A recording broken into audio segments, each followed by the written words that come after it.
ओम नमो भगवते वासुदेवाय। ओम नमो भगवते वासुदेवाय। परम पवित्र ग्रंथ श्रीमद् भगवद गीता के 6वें अध्याय का 14वां श्लोक। श्लोक है, प्रसन्नात्मा विगतभि ब्रह्मचारि व्रते स्थिता है, मनः संयम्य मच्चित्तो युक्त आसीत मत्परः। अर्थात अर्थ है इसका, शांत चित्त वाले, भय से रहित, ब्रह्मचर्य का व्रत का पालन करने वाला योगी अपने मन को संयमित करके मुझे अर्थात भगवान में एकाग्रचित्त होकर ध्यान करे।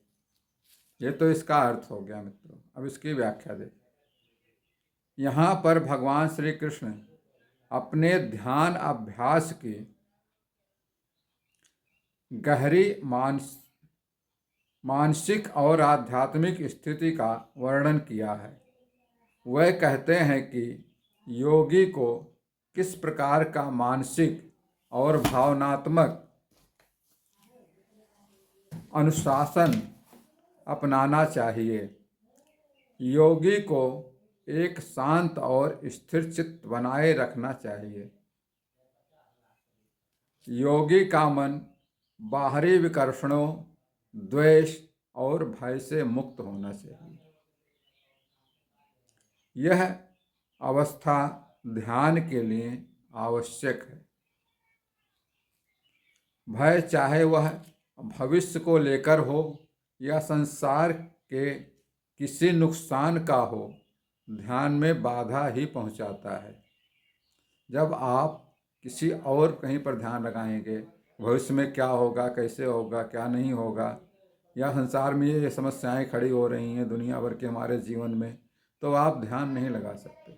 ध्यान में बाधा ही उत्पन्न होती रहेगी। इसलिए उसको अपने से दूर रखना ही चाहिए। ये बाधा डालती है। भय से मुक्ति आत्मा की शुद्धता और भगवान में पूर्ण विश्वास से ही संभव है। भय से मुक्ति कैसे मिलेगी? जब आपकी आत्मा शुद्ध होगी और भगवान में, परमपिता परमात्मा में असीम श्रद्धा होगी, पूरी आस्था होगा, पूरा विश्वास होगा, तो भय से मुक्त हो जाएंगे। ब्रह्मचर्य का अर्थ केवल इंद्रियों का संयम ही नहीं है, बल्कि शरीर, मन और आत्मा का समर्पण है। प्रभु को समर्पण कर दें।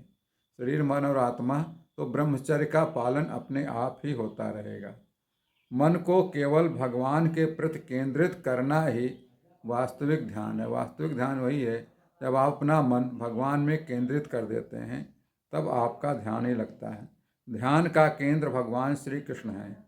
मन को भटकने ना देकर भगवान के रूप, गुण और लीला में एकाग्र करना चाहिए। ध्यान का अंतिम लक्ष्य भगवान में लीन होना है। आधुनिक जीवन में मन की शुद्धता, अनुशासित जीवन शैली और भगवान के प्रति समर्पण से ध्यान का प्रभाव बढ़ता है। जीवन की परेशानी से भयमुक्त होकर भगवान में विश्वास रखने से मानसिक शांति प्राप्त होती है। बस मित्रों, आज के लिए इतना ही। इससे अगले श्लोक के लिए कल फिर मिलेंगे। तब तक के लिए श्री कृष्ण शरणम मम। श्री कृष्ण।